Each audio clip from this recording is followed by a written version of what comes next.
Bismillahirrahmanirrahim. Assalamualaikum warahmatullahi wabarakatuh. Alhamdulillahilladzi khalaqana ahsana taqwim fahadana ila siratin mustaqim. Wassalatu wassalamu ala rasulillahi sayyidina Muhammadin wa ala alihi wa sahbihi wa ummatihi ila yaumiddin. Wa ba'du. Saudara-saudariku, apa kabar? Kita berjumpa kembali dalam program Sitama, serupa tapi tak sama. Pada edisi yang keempat, masih dalam pembahasan rahasia penamaan manusia dalam Al-Quran. Seperti pernah diulas bahwa manusia seringkali disebutkan dalam terjemah mushaf dengan pemaknaan yang serupa, sama-sama manusia, sekalipun diksinya dalam bahasa Al-Quran diungkapkan dengan kata yang beragam. Ada bashar yang disebutkan 35 kali dalam Al-Quran itu, dan satu kali dalam bentuk dual basharaini. Ada ins yang sering dipasangkan dengan jin, tersebut 18 kali dalam Al-Quran itu. Ada al-insan yang disebutkan 65 kali dalam Al-Quran itu. Dan juga ada kata annas yang disebutkan 241 kali dalam Al-Quran. 3 penamaan yang pertama telah kita ulas dalam edisi perdana kita, dan sekarang kita akan masuki pada rahasia yang keempat di balik penamaan manusia dengan annas. Sehingga saking pentingnya pembahasan ini, bahkan Allah memberikan satu nama surah sebagai penutup surah dalam Al-Quran dengan nama An-Nas, dan menjadi surah paling favorit bagi seluruh manusia di muka bumi. Baik, An-Nas kita tuliskan dulu seperti ini.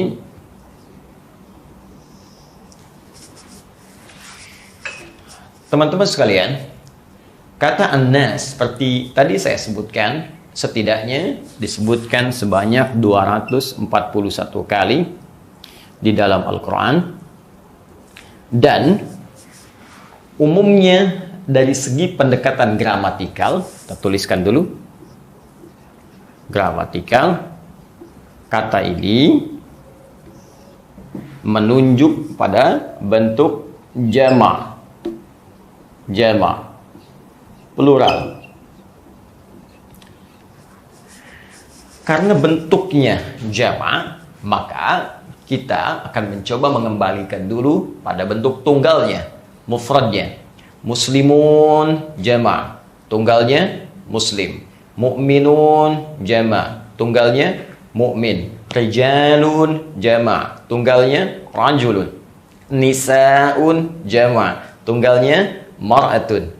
An-nas jama', tunggalnya kita kembalikan ke dalam bentuk asalnya. Tunggalnya adalah al-ins. Penting saya ingatkan kembali. Kemudian fungsi yang menunjuk pada aktivitas, tunggalnya al-insan. Fungsi yang menunjuk pada aspek lahiriah yang memenuhi unsur-unsur nafsu, tunggalnya bashar.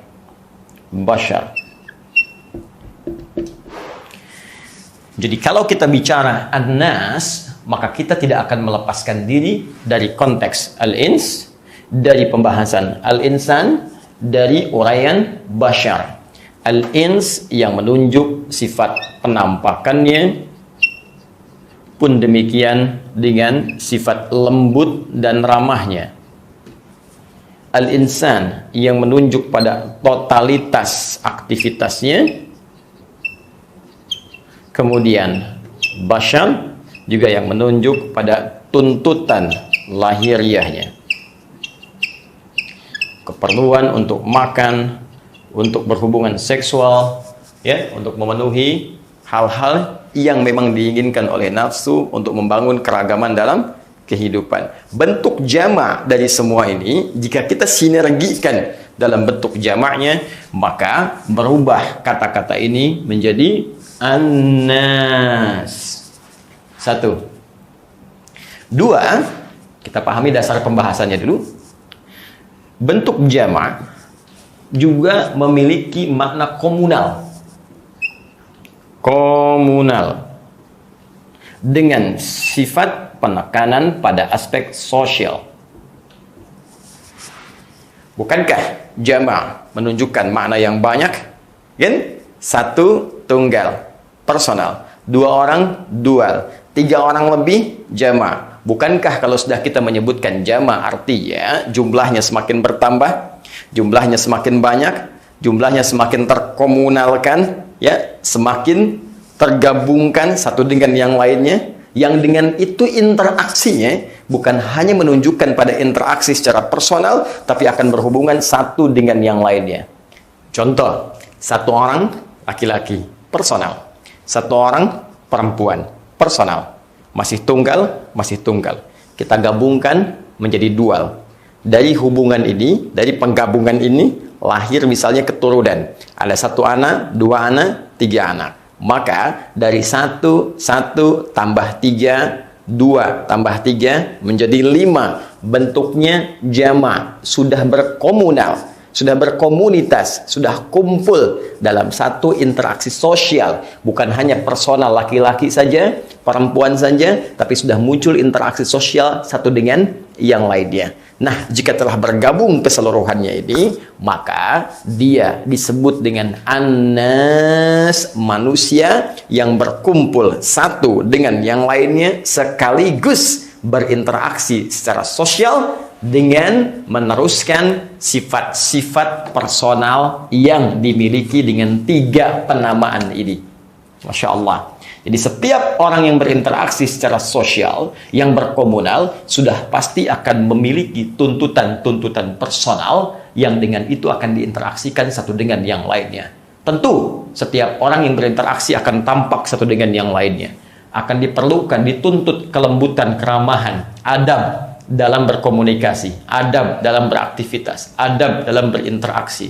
Tentu akan ada tuntutan secara total dalam beraktivitas, dalam kaitan interaksi sosial, dari bangun tidur sampai dengan tidur kembali. Pun demikian, akan ada tuntutan interaksi bagaimana bekerja sama untuk dapat memenuhi kebutuhan pokoknya, untuk makannya, untuk minumnya, dalam hal kebutuhan biologisnya, dan seterusnya.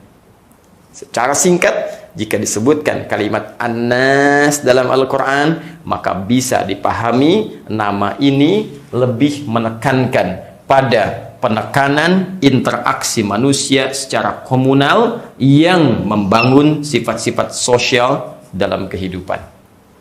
Dari sini, penting kita memiliki pedoman, petunjuk secara komunal dalam konteks berinteraksi sosial antara satu dengan yang lainnya.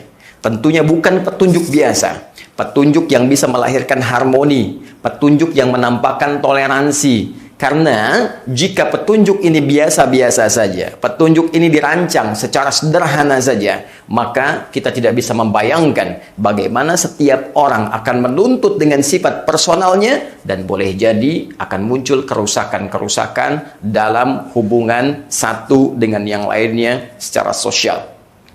Untuk itulah menjadi penting uraian yang kita akan bahas kali ini dengan konteks pembahasan An-Nas sesuai dengan pedoman Al-Quran Al-Karim. Kenapa mesti Al-Quran? Saudara-saudariku, sangat sederhana. Bukankah kalau Anda membeli handphone, maka Anda akan membaca petunjuk pedoman penggunaan handphone itu dari pembuatnya? Mustahil Anda akan berinteraksi dengan handphone Anda akan menggunakan handphone Anda, tapi yang Anda gunakan petunjuk dari pembuat kulkas, petunjuk dari pembuat televisi. Kan tidak ada konektivitas di dalam interaksi itu, di dalam mengambil pedoman yang dimaksudkan. Maka demikian, ketika kita akan bicara manusia, lagi-lagi setiap petunjuk kehidupannya, setiap langkah yang akan kita lakukan, setiap aktivitas yang akan kita bangun, jika membutuhkan petunjuk untuk mengerjakan itu semua, kita harus kembalikan semua itu pada Sang Pencipta, Sang Maha Segalanya, yang menciptakan manusia dari ketiadaan menjadi ada sampai tiada kembali dan kembali kepadanya. Sampai di sini, bila kita mengerti, maka kita telah menemukan pencipta kita adalah Allah Subhanahu wa Ta'ala, dan pedomannya dijelaskan dalam firman-Nya yang terkumpul dalam Al-Quran. Untuk itulah penting bagi kita untuk mengaji Al-Quran dan mengeluarkan petunjuk interaksi sosial dalam konteks kehidupan komunal dengan bahasa Al-Quran. An-nas, seperti apa hubungan itu diatur. Baik, mari kita kembalikan kepada Al-Quran satu persatu, sehingga dengan itu menjadi lebih lengkap bahasan yang kita uraikan. Mari kita mulai teman-teman sekalian. Pertama, personal menjadi komunal. Tadi kita sepakati bila jumlahnya telah bertambah dan terjadi pergabungan, ya, yang melahirkan interaksi sosial satu dengan yang lainnya. Saya contohkan tadi, laki-laki bertemu dengan perempuan, ya kan?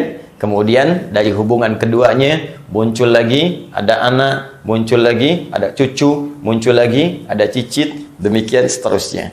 Maka dari sini perlu adanya aturan hubungan antara lelaki dan perempuan, perlu adanya hubungan interaksi sosial satu dengan yang lainnya yang diatur secara jelas oleh Sang Pencipta.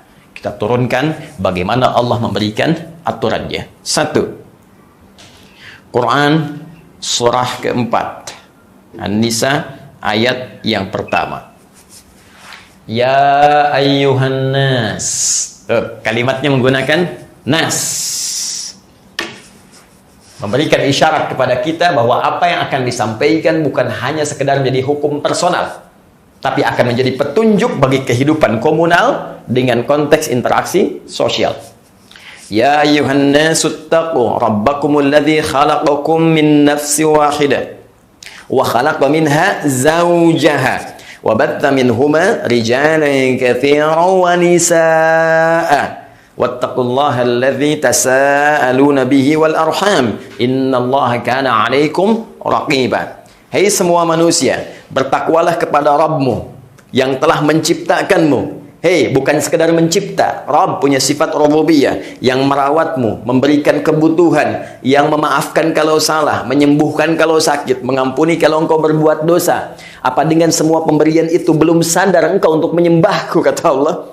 Belum sadar engkau untuk menuhankan aku? Karena itu ketika Allah mengambil komitmen dengan kita sebelum kita lahir ke dunia, kalimatnya menggunakan kata Rabb. Di Quran surah ke-7 ayat 172. Wa idz akhadha rabbuka min bani adama min zuhurihim dzurriyyatahum wa asyhadahum ala anfusihim alastu bi rabbikum. Kan? Qalu bala syahidna. Rabb. Ya, dan di antara sifat Rabb ini Allahu Akbar, memberikan tadi segala bentuk perhatian dan kebutuhan bukan sekedar dengan sifat personal, tapi juga dengan sifat sosial. Seakan-akan Allah ingin mengatakan, hei, walaupun engkau berkehidupan secara komunal, bergabung satu dengan yang lainnya, berinteraksi secara sosial, aku tetap tidak akan meninggalkanmu. Aku tetap akan memberikan kebutuhanmu secara komunal. Aku tetap akan memerhatikanmu. Aku tetap akan menyembuhkanmu kalau sakit. Aku tetap akan memaafkanmu kalau salah, jika engkau mau kembali kepadaku untuk mengambil pedomanku. Maka kata Allah, aku ciptakan engkau dari jiwa yang satu, ya, Adam alaihissalam maksudnya. Kemudian digabungkan, dipersatukan itu dengan pasangannya. Wa khalaqa minha zawjaha. Adam laki-laki dipasangkan dengan pasangannya perempuan. Wa batha minhuma rijalan katsiran wa nisaa. Dari hubungan ini kemudian laki-laki dan perempuan lahirlah keturunan-keturunan, baik laki-laki ataupun kemudian perempuan kembali. Ayat ini memberikan kesan bahwa kebutuhan lahiriah manusia yang menunjuk pada aspek komunalnya dan melahirkan interaksi sosial, bagian pertama adalah hubungan yang mengatur antara laki-laki dan perempuan. Bukankah hubungan keduanya ini pertama adalah tuntutan lahiriah secara biologis? Karena itu saya katakan tadi, ini punya tuntutan lahiriah secara personal, bashar, ini punya tuntutan lahiriah secara personal, bashar, satu bashar bertemu, keduanya menjadi anas. Ketika ini dipertemukan, tentunya mesti punya pedoman bagaimana mengatur hubungan keduanya menjadi harmoni. Kalau tidak ada aturan, tentu akan berantakan satu dengan yang lainnya. Karena itulah, ketika kita bertanya kepada Allah, ya Allah, saya akan menyalurkan hasrat biologis saya, ya, kebutuhan lahiriah saya. Maka saya akan mencari pasangan saya. Bagaimana saya bisa mendapatkan pedoman sehingga kehidupan berkomunitas, berkeluarga ini bisa berjalan dengan harmoni, mendapatkan ketenangan, kenyamanan dalam kehidupan dengan keturunan-keturunan yang telah engkau isyaratkan tadi, baik lelaki atau perempuan. Maka disinilah kemudian Allah turunkan ayat tentang rumah tangga. Ya, bukan hanya mengatur urusan rumah dan tangga, tapi mengatur sejak awal hubungan itu diikat hingga bagaimana menjalani kehidupan dalam konteks berumah tangga yang dimaksudkan. Disinilah kemudian turunnya Quran surah ke-30 ayat 21. Quran surah ke-4 ayat ke-34 sampai dengan 35-nya. Bahkan sebelumnya Quran surah ke-4 di ayat yang ke-4-nya. Secara singkat saja sebelum kita masuk pada turunan-turunan detailnya. Teman-teman sekalian, Anda bertanya, ya Allah, saya akan membangun hubungan komunal, berinteraksi awal secara sosial dengan menyalurkan hasrat biologis saya. Saya laki-laki ingin bergabung dengan perempuan. Bagaimana caranya? Apa aturannya? Maka Allah turunkan aturan yang legal berupa pernikahan. Kalau engkau suka, kalau engkau cocok, datangi, berikan maharnya. Ya, Quran surah ke-4 ayat yang ke-4. Setelah itu, jangan lakukan hubungan secara bebas.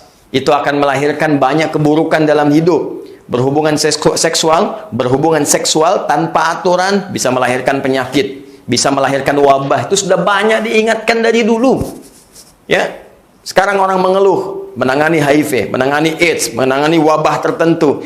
Allah sudah mengatur dari awal. Jangan kamu lakukan secara bebas. Jangan kamu hidup tidak mau diatur. Jangan kamu lakukan hubungan sesukanya. Persis seperti hewan. Hewan punya aturan sendiri. Manusia punya aturan sendiri. Jangan sampai aturan hewan dipakai oleh manusia. Aturan manusia dipakaikan dan dipaksakan kepada hewan. Mustahil. Hewan dalam hidup tidak berbusana. Manusia dalam hidup berbusana. Sekarang Anda ingin tukar. Anda pakai aturan hewan. Hewan dipaksakan pakai aturan manusia. Silahkan kalau nggak percaya. Sapi pakaiin daster. Ya, bagaimana perasaan sapi?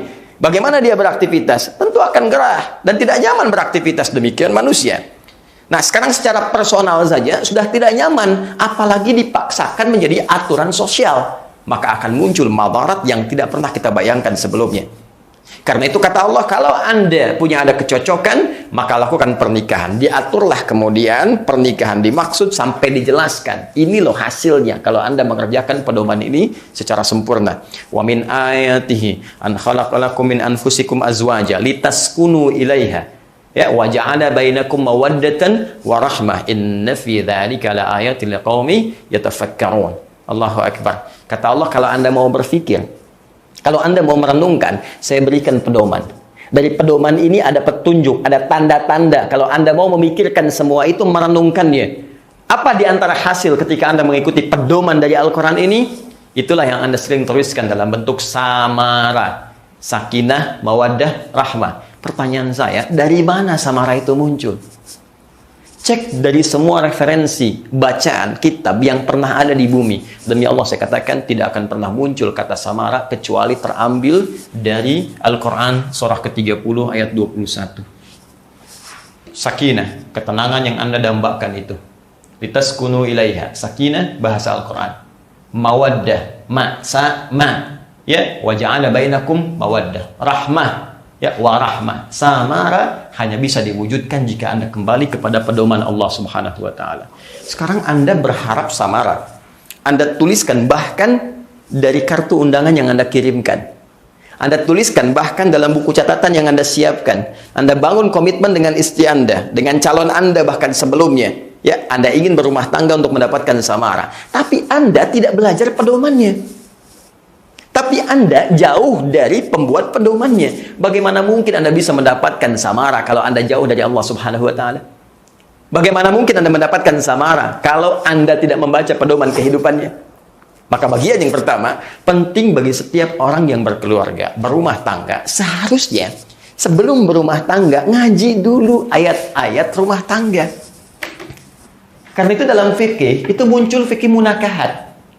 Ya, fikih munakahat, pedoman yang mengatur dalam kehidupan pernikahan, interaksi komunal dengan batas-batas kekeluargaan yang melahirkan hubungan-hubungan sosial.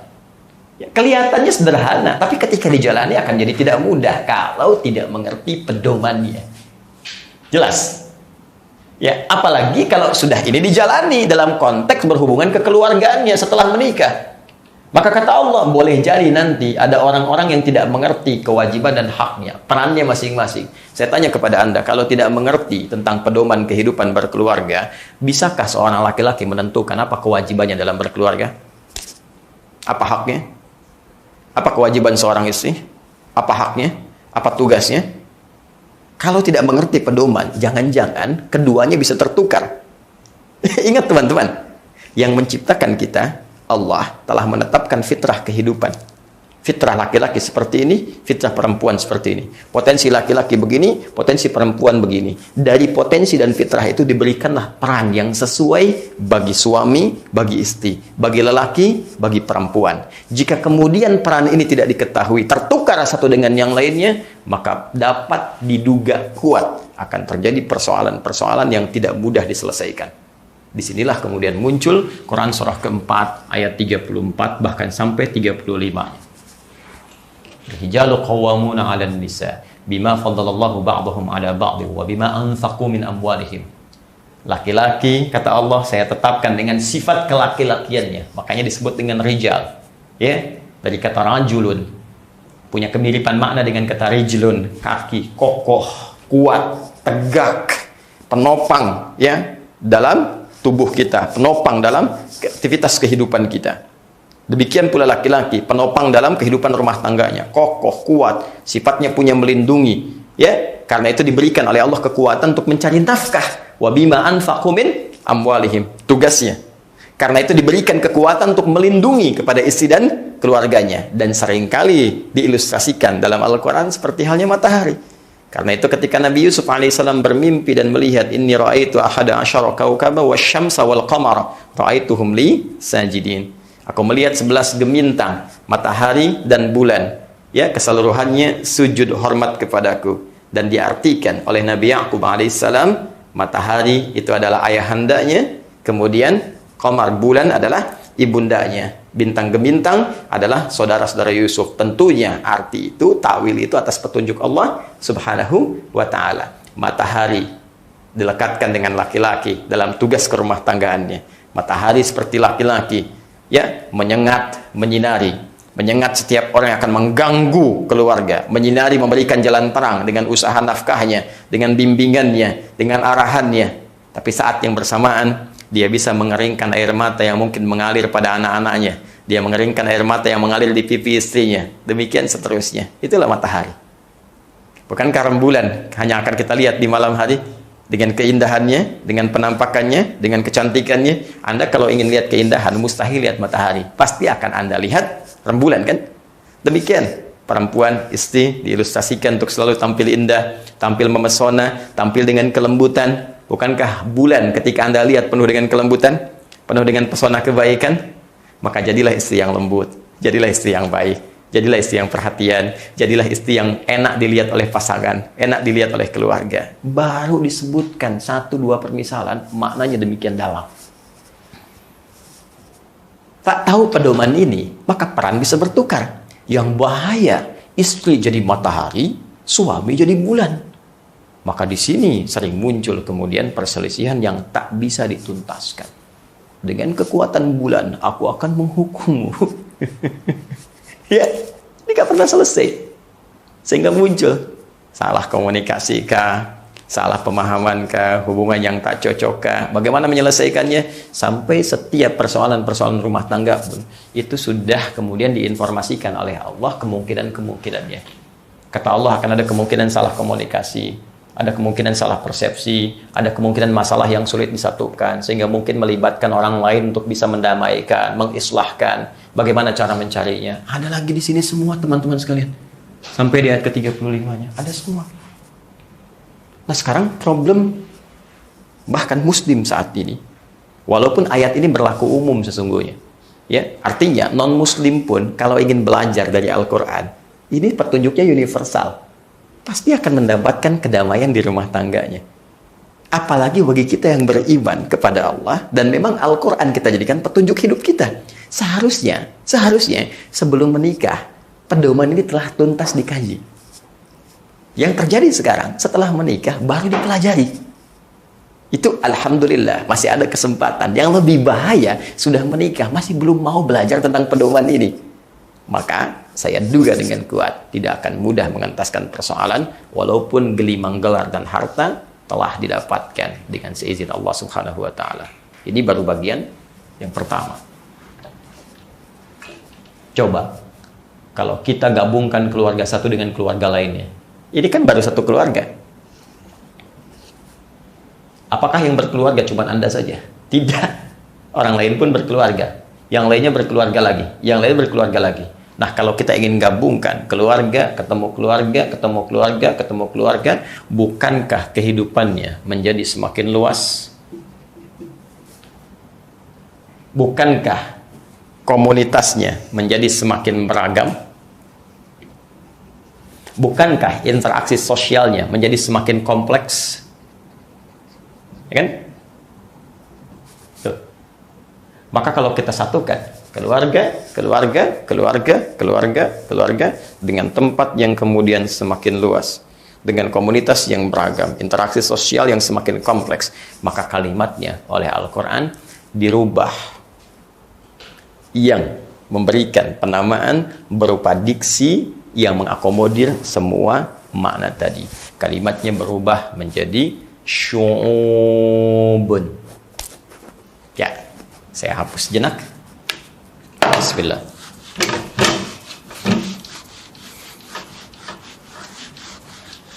Syu'ub jama' dari kata sya'bun.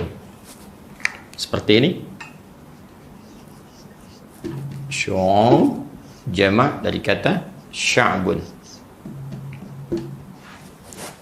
Kalau kita turunkan ke bawah lagi, sini ada ailah atau usrah. Nanti namanya bisa banyak. Ailah, bisa usrah, masing-masing nanti punya nama sendiri. Nanti kita bahas dalam hadis yang berbeda. Kemudian kelompok-kelompoknya disebut dengan ahlun. Di sini Anda mendengar kata ahli bait, ya kan? Baik, fokus teman-teman. Nanti lain waktu kita bahas penamaan ini agar kita fokus pada bahasan utama kita. Kita turunkan di sini. Ahlun setiap personalnya. Menyatu ini menjadi keluarga, maka dinamakan ailah atau disebut juga dengan usrah. Ini ailah, usrah bergabung dengan yang lainnya. Ada keluarga lain, keluarga lain, keluarga lain. Ini A, kesini tarik B, ini C, ini D, kemudian kesini lagi misalnya ada E, ada F, sampai dengan terkumpul keseluruhannya ini dalam batas tertentu. Ya, di sebuah tempat, batas tertentu, 1 pulau saja, 2 pulau saja, 3 pulau saja. Ya, ada yang mencoba mengenal dengan pulau yang lainnya. Ya, 2 kali 3 mendayung, ya, 1-2 pulau terlampaui. Jadi bukan hanya terlampaui, tapi juga berinteraksi di situ. Sehingga membentuk misalnya satu hubungan dengan batas-batas tertentu, disebut dengan sya'bun namanya. Ya, dari sini diartikan dalam bahasa Indonesia dengan kehidupan berbangsa. Bersepakat kehidupan berbangsa itu membentuk sebuah batas-batas tertentu, aturan-aturan tertentu, maka muncullah sebuah negara.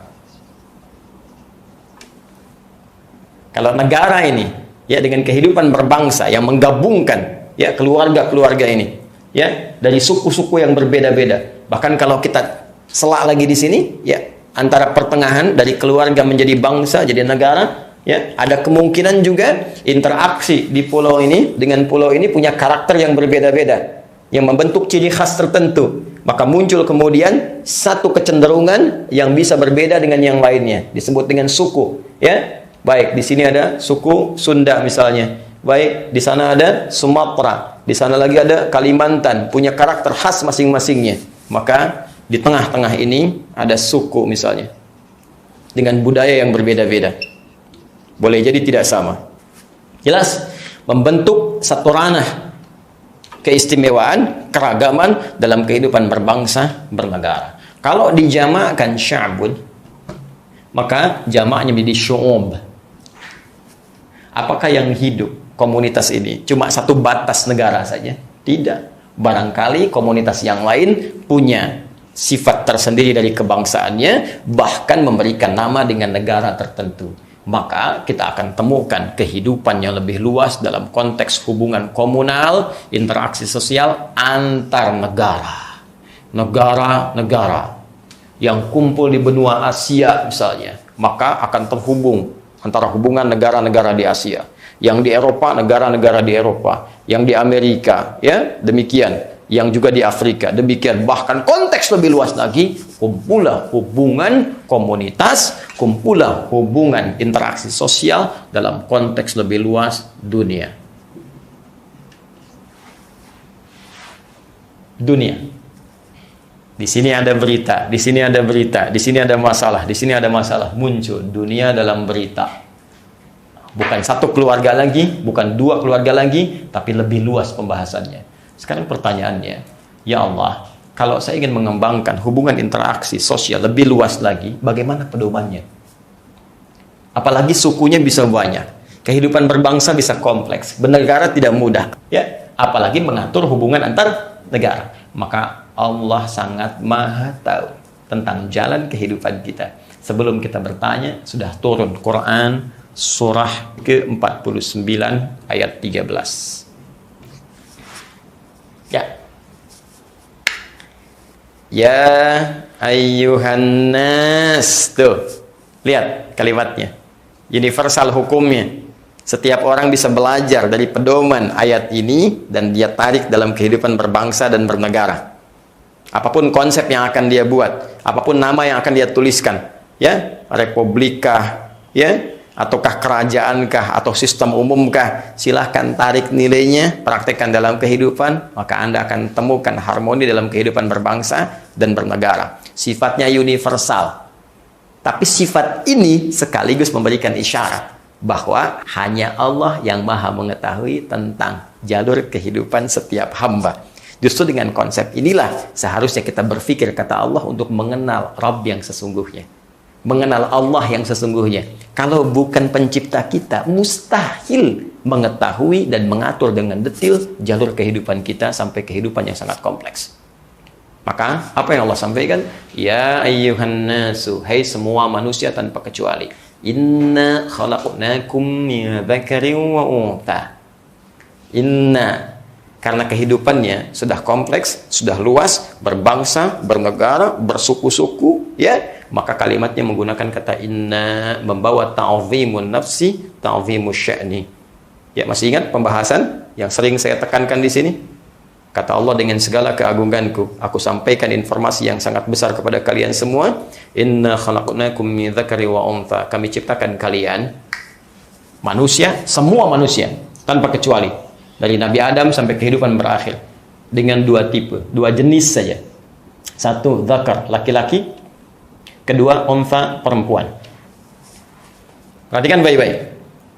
Jadi hubungan yang akan dibangun secara sosial dalam bentuk kehidupan komunal, baik itu di keluarga, naik kepada hubungan suku antar budaya, sampai dengan kehidupan berbangsa dan bernegara, sampai interaksi negara antar negara di dunia, itu tidak akan pernah terbangun hubungan yang harmonis, yang selaras, kecuali unsur utamanya ada lelaki, ada perempuan. Ini yang bisa dipersatukan. Awas, ini yang dipasangkan. Jangan pernah dirubah, jangan pernah dibalik-balik. Ya, ingin dirubah laki-laki menjadi perempuan, perempuan menjadi laki-laki, kemudian berinteraksi, pasti muncul masalah. Kalau nggak percaya silakan lihat maksudnya fenomena yang ada saat ini. Bukan Anda merubah diri sendiri. Silakan lihat fenomena yang hadir. Orang-orang nekat keluar dari aturan Allah, sang pencipta, bikin aturan sendiri. Lihat apa yang tampak. Laki-laki pengen jadi perempuan. Secara fitrah saja, secara fisikal, tampilan fisiknya sudah tidak memenuhi. Ciri-cirinya sudah laki-laki. Suara yang keluar, oh. Nama siapa? Nia, Pak. Nama siapa? Nia. Nama? Kurniadi. Nggak usah dilembut-lembutkan. Memang suara Anda itu tebal. Memang suara Anda itu dibuat untuk berwibawa. Jadi jangan pernah menurunkan kewibawaan Anda. Ya, rahim sudah tidak punya. Mau dipaksa-paksa bikin rahim, mau sewa. Ya, mau seperti apa? Karena secara fisikal saja konstruksi tubuh manusia sudah tidak memenuhi. Tanda-tanda fisik yang lain ya laki-laki semua. Ya, janggut. Ya, jambang, kumis, Anda mau make up sampai kiamat kurang 2 hari, tidak akan pernah menghilangkan nilai-nilai ini karena memang status hormonnya berbeda. Ya, Anda mau ganti dengan apapun, tetap akan Anda rasakan kegelisahan dalam jiwa. Sepanjang hidup Anda akan gelisah, tidak akan tenang.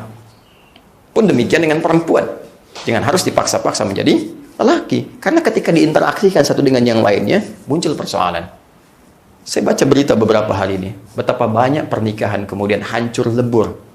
Bukan sekedar hancur, tapi membawa nestapa yang mungkin tidak akan pernah terlupakan sepanjang hidup. Ketika diketahui ternyata saat menikah, pasangannya terbukti sesama jenis, gagal. Bukan hanya masalah satu dengan yang ini, keluarga ini punya persoalan dengan keluarga ini, jadi berita ramai, sukunya, ya, mohon maaf, komunitasnya, masyarakatnya, jadi penuh persoalan semua. Karena hanya merubah satu hal yang sudah Allah tetapkan pedomannya. Jelas? Pun demikian, saat berinteraksi lebih luas lagi, bangsa, negara akan melibatkan hubungan ini dengan lebih kompleks lagi. Artinya apa? Allah memberikan peluang kepada laki-laki, perempuan untuk punya peran dalam kehidupan yang lebih luas. Silahkan. Ya. Apa dalilnya? Wa ja'alnakum syu'uban wa qabail. Kami tetapkan dari laki-laki dan perempuan ini syu'uban, nih akan ada yang hidup, yang membangun hubungan interaksi sosial antar negara, negara satu dengan negara yang lainnya. Masya Allah, perempuan di Amerika akan punya hubungan dengan laki-laki di Indonesia, yang mungkin saja dalam konteks yang dibenarkan, perempuan dengan perempuan saling belajar, ya, kuliahnya mungkin sama, orang Indonesia ke Amerika ketemu perempuan Amerika. Ya, atau ketemu misalnya di Arab, laki-laki dengan laki-laki lain belajar lagi. Tapi ketika menikah mungkin saja terjadi orang Indonesia laki-laki menikah dengan perempuan Amerika. Ya, orang Arab perempuan menikah dengan laki-laki Indonesia, bisa terjadi. Dan ini sudah dijelaskan oleh Allah dalam Al-Quran. Termasuk juga isyarat ini memberikan jalan kepada kita untuk mengambil peran dalam kehidupan lebih luas. Di visi yang dibangun, jadilah manusia yang unggul, yang bisa menembus batas-batas dan lintas-lintas kehidupan yang luas. Ayo, bangga jadi orang Indonesia. Dalam saat yang bersamaan, kebanggaan itu pupuk dengan pengetahuan yang hebat, pengalaman yang luas, wawasan yang terbuka, dan ambil peran dalam kehidupan internasional yang lebih luas. Kehidupan bernegara. Ya, antar negara. Kalau bisa, peran Anda itu jangan sekedar dibangun di keluarga. Naikkan lagi tingkat RT, naikkan lagi tingkat RW, tingkat kecamatan, ya, tingkat kabupaten, provinsi, kehidupan bernegara, sampai di negara lain pun bisa berinteraksi dengan Anda. Itu peluang kata Allah. Silahkan jadi apapun. Ya, Anda mau jadi dokter, silahkan. Perempuan boleh jadi dokter. Zaman Nabi banyak perawat-perawat perempuan, ya, silahkan. Jadi perawat boleh, ya, jadi dokter boleh. Mesti ada dokter perempuan untuk mengobati penyakit khusus bagi perempuan. Ini yang hamil perempuan, yang melahirkan perempuan. Masa yang periksa laki-laki? Laki-laki silakan. Mau jadi dokter, pengusaha, jadi birokrat, jadi diplomat, ya, sampai tingkat paling atas. Mau jadi menteri, jadi presiden, jadi raja di konteks tertentu, silahkan. Terbuka perannya. Ya, dan dalam konteks itu membangun hubungan satu dengan yang lainnya. Bagaimana cara membangunnya? Lita'arafu. Syu'uba wa qabaila. Kata Allah, mungkin ada yang hidup dalam konteks kehidupan bernegara, konteksnya sudah dunia. Wa qabail, mungkin baru konteks suku-suku di provinsi, di kabupaten, di kecamatan. Boleh, silahkan ambil peran. Di kecamatan jadi camat, di desa jadi kades, ya, dan jadi lurah, dan jadi bupati. Kemudian berinteraksi mengatur hubungan di daerahnya masing-masing. Ada tuh. Dan uniknya, menariknya, Allah berikan pedoman. Nanti seperti ini membangunnya. Sistemnya mau dibangun, namanya silakan bebas. Mau namanya kabupaten, mau distrik, mau federal di beberapa tempat tertentu, ya. Mau sistemnya mau pakai misalnya republik, mau pakai kerajaan, mau pakai macam-macam, namanya boleh. Pedomannya dikasih oleh Allah. Lita'arafu. Oh. Lita'arafu, dari kata arafa, dari sini muncul ma'rifah. Ya. Ma'rifah bisa diartikan pengetahuan yang luas. Arafah, saling mengenal. Ta'arafah, satu dengan yang lainnya berkenalan dengan dasar pengetahuan yang luas. Jadi kalau ingin membangun ya baik kehidupan berkeluarga skala kecil, maka harus punya wawasan, harus punya pengetahuan. Maka biasakan hidup berilmu berpengetahuan dalam lingkup keluarga. Anak mesti tahu ilmu tentang jadi anak, ajarkan kepada anak. Ibu harus tahu ilmu tentang menjadi ibu, menjadi ayah, menjadi keluarga. Ya, baca, kumpulkan pengetahuan, baca dengan luas, tajamkan ilmu, tajamkan wawasan. Setelah paham, bawa dalam kehidupan yang lebih luas. Membangun kehidupan berbangsa butuh pengetahuan, butuh wawasan. Ya, idza wusida al-amru li ghairi ahli fantadhiris sa'ah. Kalau satu peran diberikan pada orang yang tidak capable, kata Nabi, ya tunggu saja. Tunggu masanya. Masa-masa ya kegelisahannya, masa-masa kekhawatirannya, masa-masa ya mungkin yang lebih ekstrem lagi kehancurannya, ya kegagalannya dan sebagainya. Tapi kalau kita ingin semua itu berhasil, menjauhkan sifat-sifat tadi, maka bangun dengan dasar pengetahuan yang baik. Dari situ saling berkenalan. Indonesia juga berkenalan dengan negara lainnya, bangun persahabatan. Sekarang muncul ASEAN, ya lebih luas lagi nanti muncul hubungan-hubungan antar dunia. Bangun. Dari sini pentingnya kita punya diplomat-diplomat hebat, belajar dengan hebat. Ya, kalau perlu kuasai berbagai bahasa. Jangan sampai ditugaskan jadi diplomat, jadi dubes, tapi nggak bisa komunikasi. Jadi dubes di Arab nggak bisa bahasa Arab. Bagaimana bisa berkomunikasi? Jadi dubes di negara Eropa nggak bisa bahasa Inggris. Jadi dubes misalnya di negara Afrika nggak bisa bahasa lokalnya. Bagaimana bisa berkomunikasi? Ya, karena itulah kemudian penting punya diplomat yang hebat, punya guru-guru yang handal, punya pengusaha yang hebat untuk membangun sinergi kehidupan berbangsa bernegara dengan konteks yang lebih luas lagi.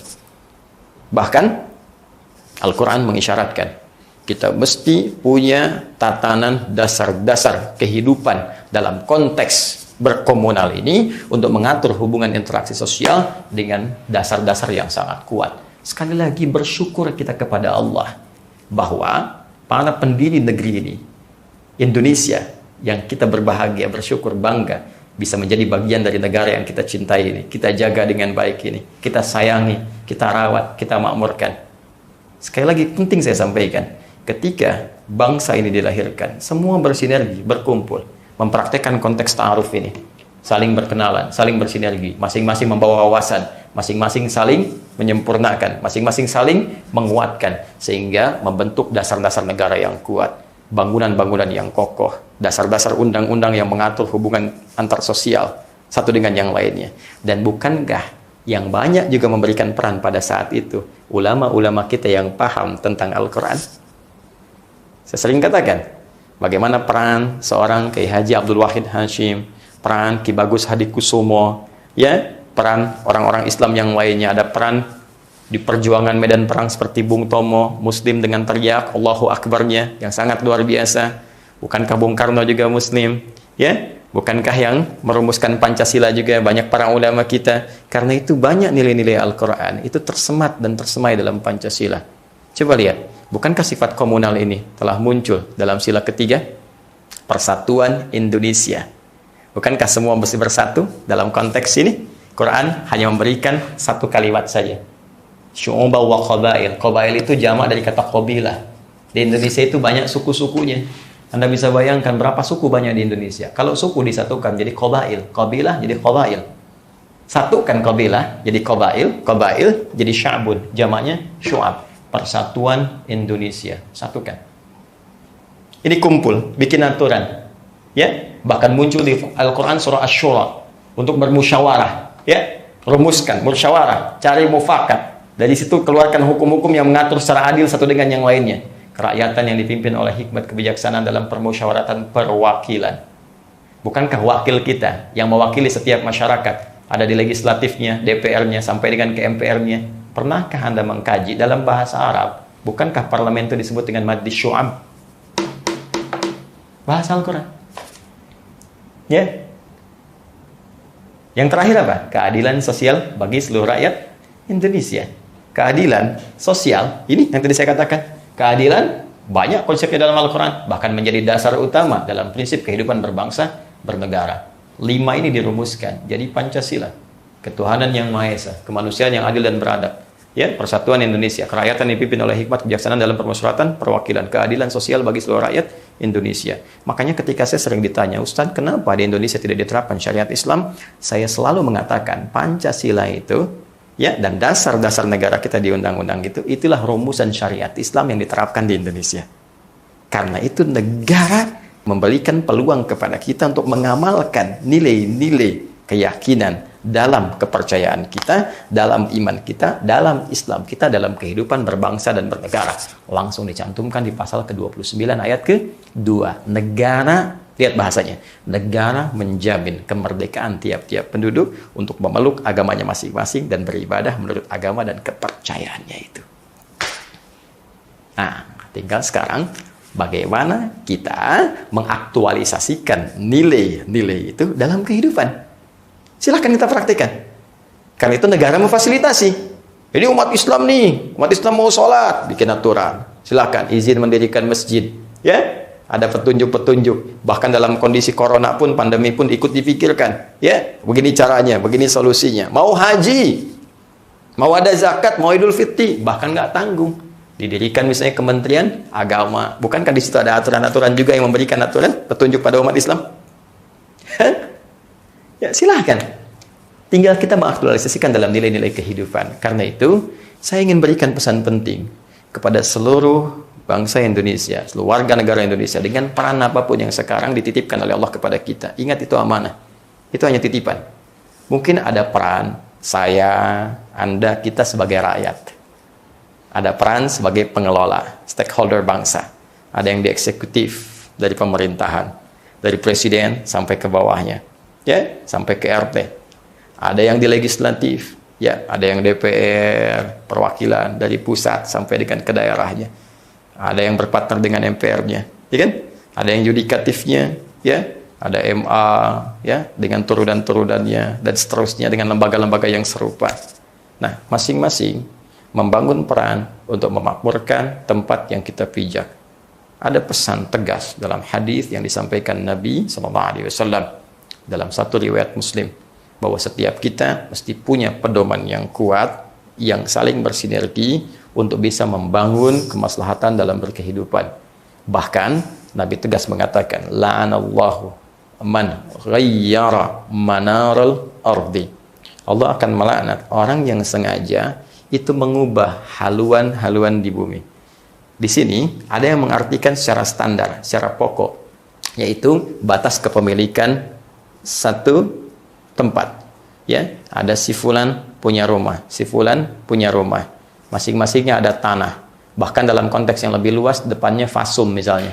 Ya, tiba-tiba dirubah batasnya. Yang ini ngambil tanah si fulan, yang satu ngambil tanah fasum, diklaim sebagai miliknya. Itu dilaknat oleh Allah Subhanahu wa taala. Merubah haluan kepemilikan, sehingga dengan haluan itu kepemilikan menjadi tidak jelas. Ya, bayangkan, merubah haluan secara personal saja, itu dilaknat oleh Allah. Maka bagaimana dengan orang yang ingin mencoba merubah haluan negara untuk membawa itu menjadi kepentingan-kepentingan pribadi, yang dengan itu bisa melahirkan mafsadat dalam kehidupan berbangsa, bernegara, atau kehidupan yang luas lagi. Maka pertanggungjawabannya bukan hanya melahirkan kegelisahan di dunia, tapi juga bisa mendatangkan kecemasan saat kembali kepada Allah Subhanahu wa taala. An-Nas, membangun pedoman kehidupan secara komunal dengan interaksi sosial dalam konteks kehidupan yang lebih luas. Maka jadilah keluarga yang tangguh, bangsa yang hebat, negara yang kuat, dan niatkan semua untuk beribadah kepada Allah Subhanahu wa taala, karena setiap peran ini pasti akan berakhir dengan pertanggungjawaban yang akan kita bawa ketika kembali kepada Rabbul Alamin. Wa akhiru da'wana alhamdulillahi rabbil alamin. Ali Hidayat, subhanakallahumma wa bihamdika, asyhadu an la ilaha illa anta, astaghfiruka wa atubu ilaik. Assalamualaikum warahmatullahi wabarakatuh.